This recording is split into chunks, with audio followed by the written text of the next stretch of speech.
Good evening. This is Heartstock Radio, and I'm your host, Carol Murphy. Thanks so much for joining us. Remember that you can find us on Twitter, Facebook, and always email us at heartstockradio@gmail.com. It is our privilege and honor to have our guest this evening, Kristin Hall of NIA Impact Capital, and she's also the co-founder of Impact Hub. In just a moment, Nia will be back and tell you all about what she's up to. This is Heartstock Radio. I'm Carol Murphy, and thanks for listening. We'll be right back. But on the other side, it didn't say nothing. That time was made for you and me. This land is your land. This land is my land. From California to New York Island, from the redwood forest to the Gulf Stream waters. This land was made for you and me. This land was made for you and me. This is Heartstock Radio, and I'm your host, Carol Murphy. This evening, our guest is Kristin Hall of NIA Capital, and she's also the co-founder of Impact Hub in Oakland, California. Hi, Kristin. Hi, Carol. Thank you so much for having me on the show. Oh, you are very welcome, and thank you for being here. Very excited for folks to hear your story. And just to start out a little bit here, can you tell our listeners a little about yourself and what is NIA Impact Capital and what is Impact Hub? Sure. So I'm an entrepreneur and a financial change agent out in Oakland, California. And I'll start with the Impact Hub. That is a co-working space at its core, and it really is a community of change makers. And so we have individual offices and then also just desk space and community activities and just a space for social change entrepreneurs, people working on either social justice or environmental sustainability, where they can come together and work, whether it's a nonprofit or a for-profit, and can get coaching on fundraising or marketing or just build community and work in a cohort of change makers together. And then NIA Impact Capital is my business that does financial work, and NIA means intention and purpose. And so we are bringing intention and purpose to our finances and to investing. And so we help people invest their money with their values. We're an impact capital firm, meaning that we know that every investment has an impact. And so helping our clients and their advisors find the investments that are creating the world that they want to see and be a part of. So we always like to start out after that little intro with a little bit of your personal background and maybe some of the influences that really influenced as you grew up and led you down this path to create NIA and Impact Hub. It's always fascinating to know, why Impact Hub and why being an impact investor an influencer? Oh, sure. Well, thank you for asking. They're both projects very dear to my heart and, things that I put my 24/7 into. The Hub, I think I know that to create the change that we need, we can't work in our own silos and that we need to work intersectionally. And so we also need to support others, whether it's not our project. It's always nice to learn about somebody else's, and maybe there's economy of scale as far as, I have this legal team and we just learned how to incorporate as a B Corp, or we're just dealing with this financing issue or this marketing issue and, we're actually at that same stage. So having support for each other as far as cohorts and peers in this change-making work has always felt really important. So just supporting the entrepreneurs and then also the social justice community, and then really nurturing this movement by bringing people together and having shared meals together, or shared sessions, or shared work together. So that's always been a passion of mine. And so having it happen and come together in one space, it's great. And then, of course, my offices are out of the Impact Hub. So it really works for our investment business as well, because we have access to all of the early stage, cutting edge entrepreneurs who are really trying to make change in this world. So it's both as an event space. We know that this movement is going to need all of us coming together. So being able to have that event space where we can do a film screening and a discussion, or host a conference or a dialogue or a dance party even. We've had all sorts of events at the Hub where our social change makers come together. So that's been a big piece of what I want to see happen. And then how did I become an impact investor? Well, it was in 2007 when my first kind of aha. I had been a change maker in many ways, and I had started a charter school in Oakland, and I had been a bilingual teacher, and I had also worked at my family's investment company that was trading. We sold the trading firm, and for the first time ever had money to invest. And that was the first time I really was seeing that we could invest money with a mission, and it didn't necessarily have to be in the indices that are what most people are putting in, but we could direct our capital into the things that we cared about, into teams that have diverse leadership, or teams that were working on the environmental sustainability that we cared about. And then also just really thinking about the practices within companies about creating change. That all kind of came to life for me. And I started doing it on my own, and then realized, I want to share this skill and this opportunity. And so we created the NIA Global Solutions public equity strategy so that others could also participate and invest with their values, with the activism that we do, and in a women-led situation, which is very rare for financial firms. So why Oakland? Were you from Oakland originally?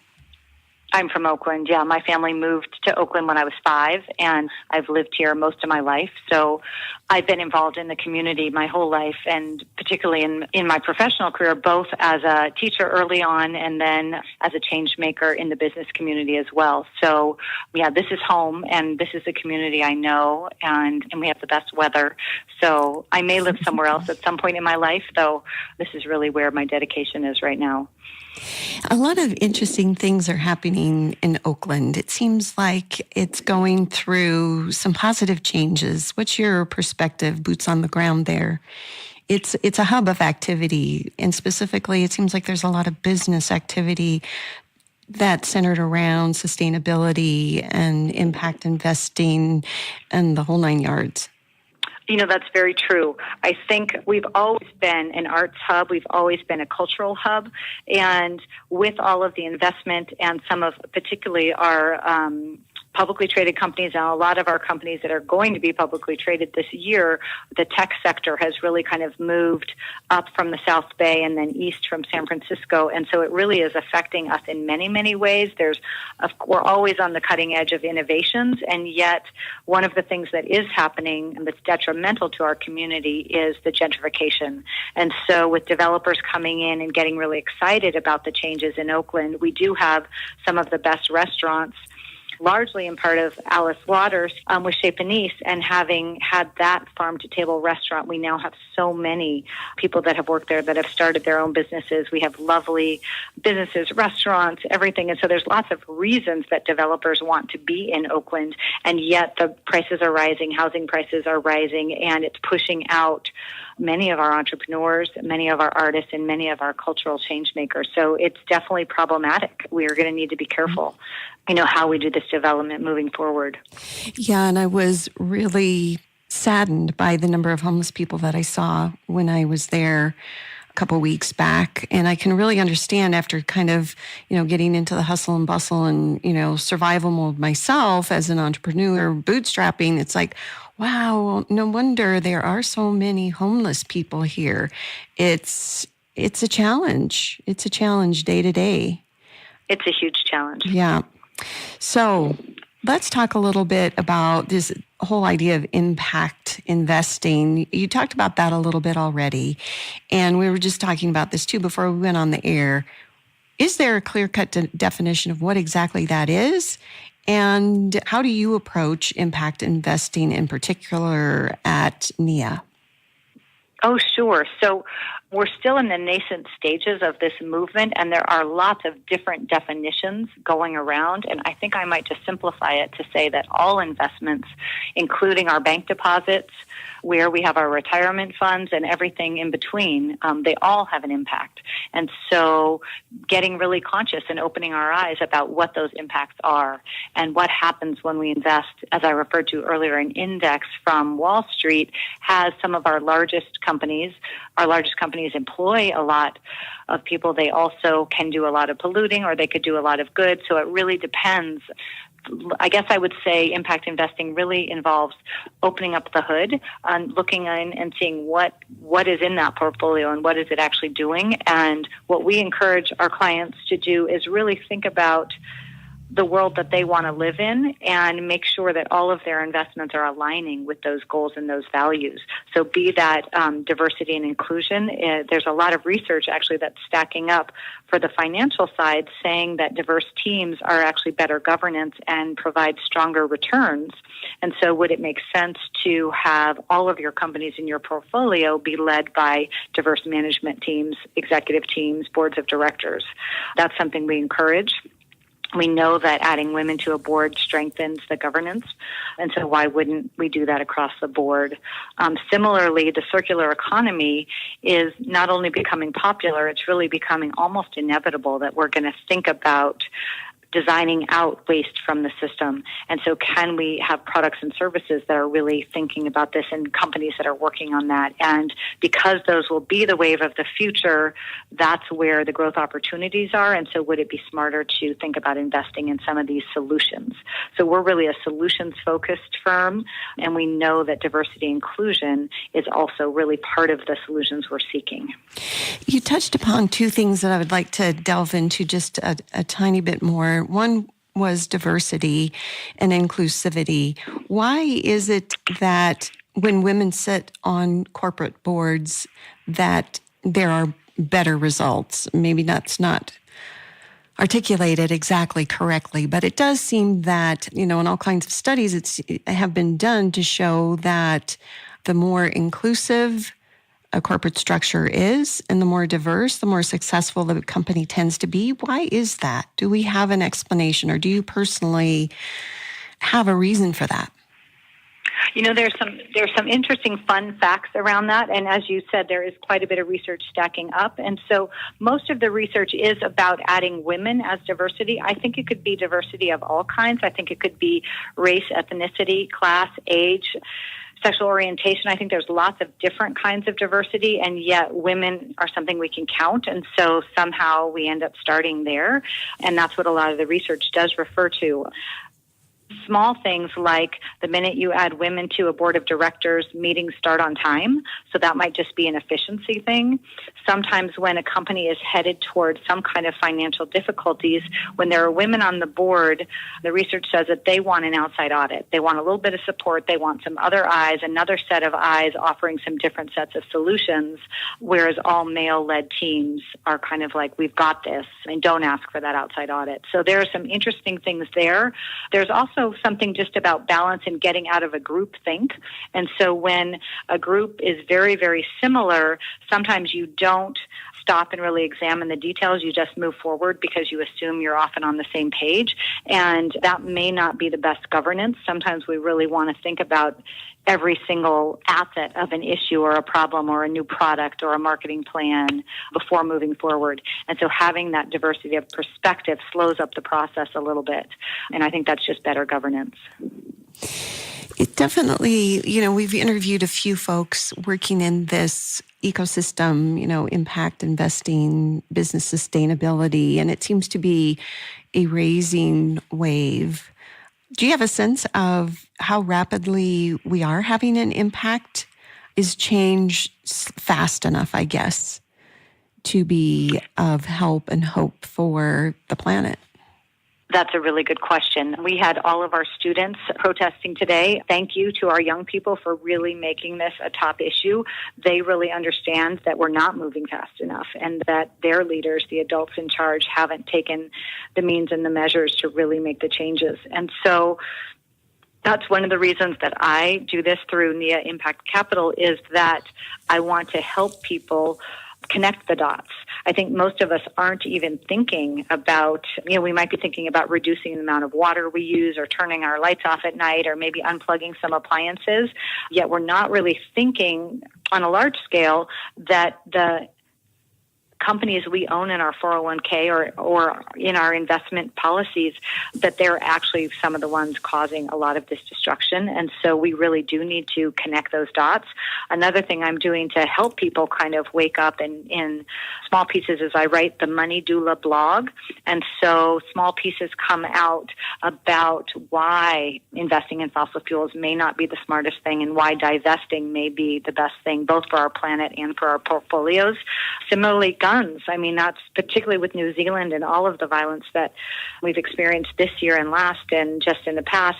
Many investors don't want to be a part of that problem. And so divesting from the weapons producers and the ammunition producers and also the retailers that sell those is a really smart move. So investors can have a really big impact if we unite together and divest from the companies that aren't contributing to the world that we want to see and then reinvest in the solutions.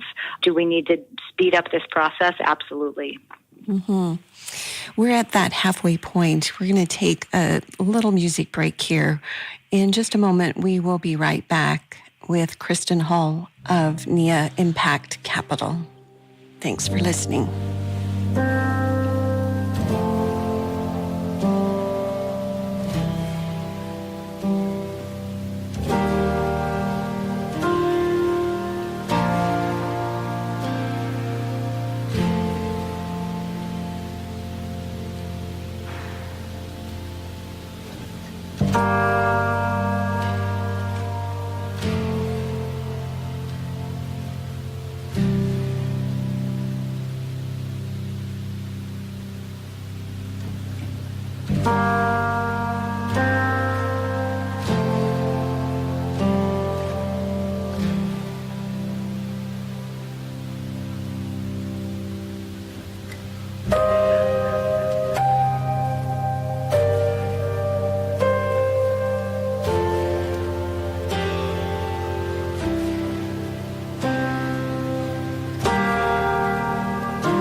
Good evening. This is Heartstock Radio, and I'm Carol Murphy, your host.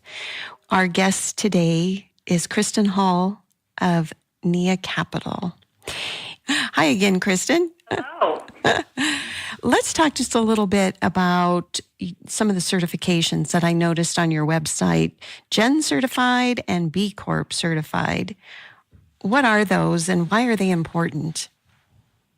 Sure. So we did our B Corp certification, which means benefit corporation, and we are, it really is the premise that business can be harnessed for good.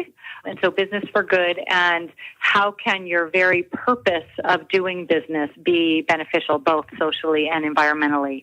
And so it's a standard and a process that took us just short of a year, I think, to get our B Corp certification. So lots of surveys and interviews and questions about our practices, about our clients, about how we engage in the world. And so we were thrilled to be certified, and we're actually, I guess, of the B Corps, we're best for the world, which was exciting to kind of come out on top of financial services in that way. And yet when we were doing that certification, my staff at NIA were asking, are we going to get points for this practice? You didn't ask about this. So we had a lot of kind of things that were exciting for our business and things that we were doing in the community and with our internship program, that we have a Change the Face of Finance internship program and the ways we invest. And we felt that it didn't go as deep as we wanted. And so when we found out about the Gender Equity Now certification, we were thrilled because that really got my staff excited about updating our policies. And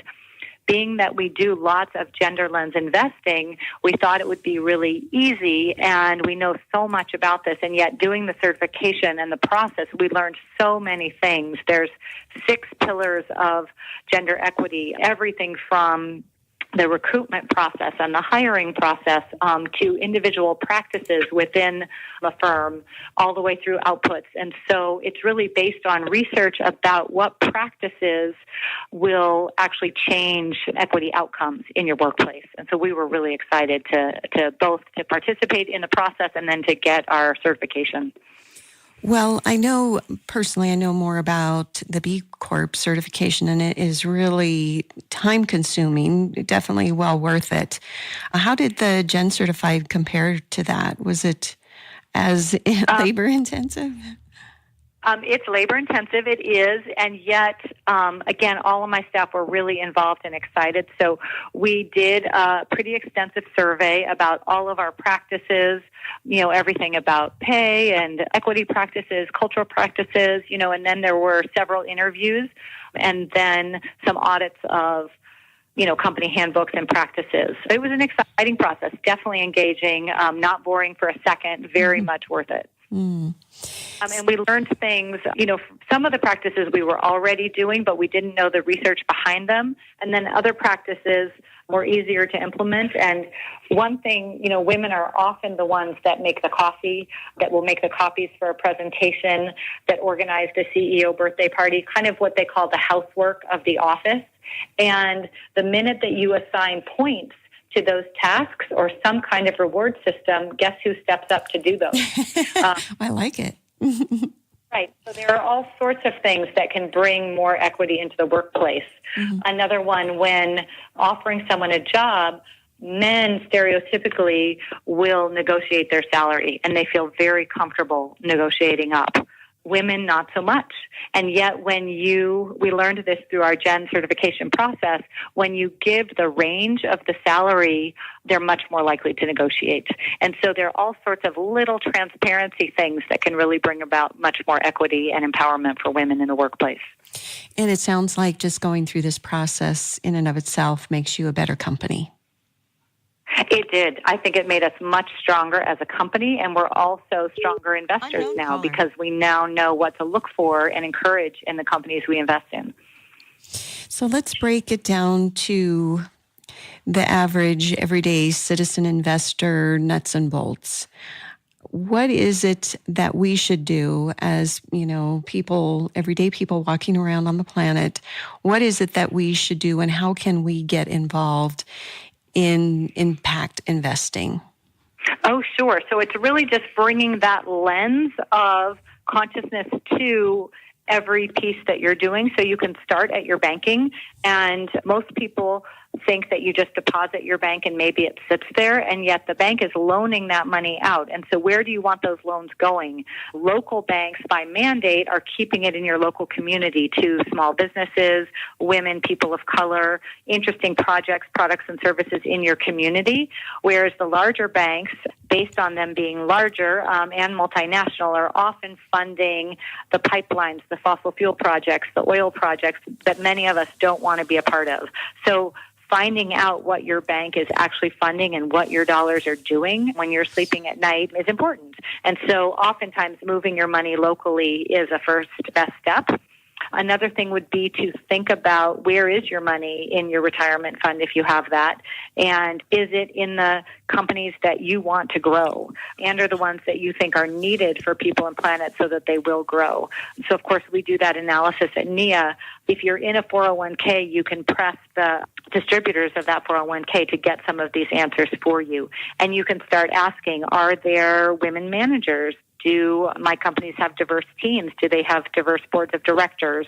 Is the revenue in the companies I'm invested in actually solutions focused? Or are these companies getting revenue from sources that I'm not proud of or that I don't think are going to do well in the long term? So that's one way to kind of think about getting into impact. There's a couple other fun websites for unaccredited investors where you can invest into local or small businesses, early entrepreneurs. One is Investibule, investibule.co, and another one is Crowdsource Main Street. And these are crowdfunding sites where you can actually invest in companies for a small amount, from $200 to maybe $1,000. You can make an investment in a small team. And so that's also a way to start impact investing at a small scale.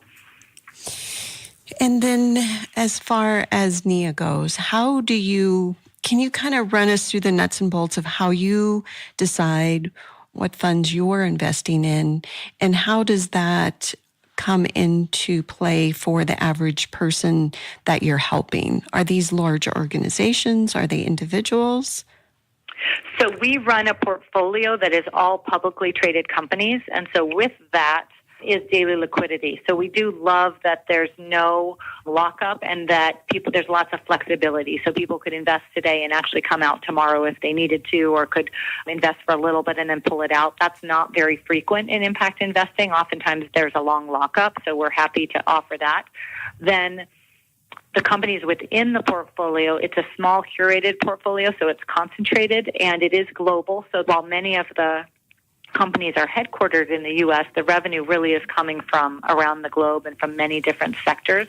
We start with our 6 solution themes, and those are all on our website at niaimpactcapital.com.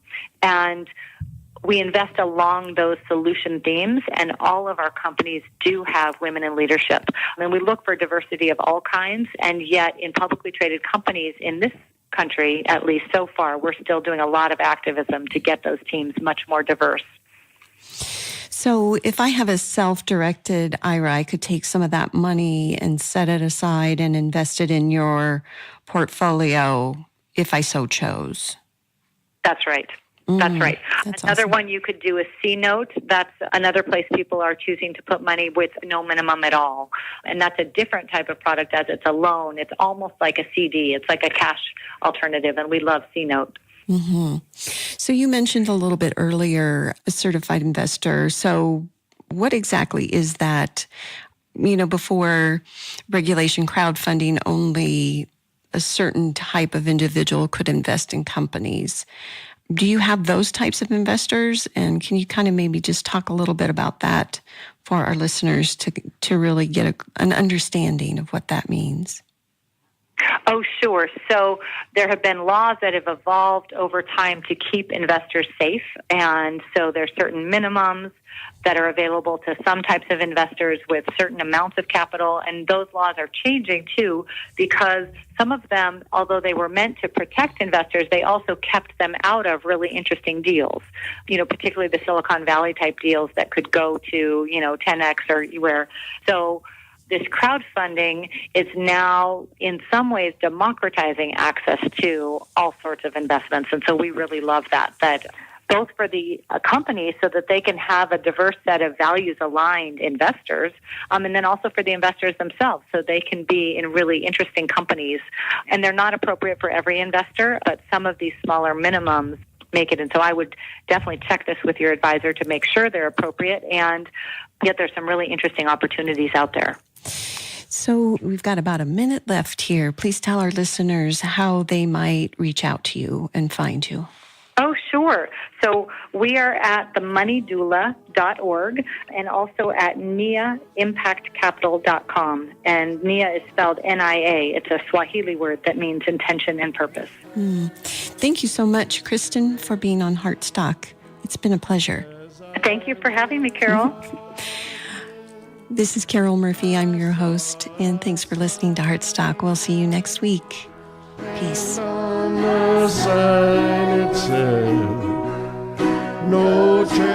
Heartstock Radio is a production of KBMF 102.5 Butte America Radio. Hear our live programs every Friday at 5 p.m. Mountain Standard Time via livestream at butteamericaradio.org. Time was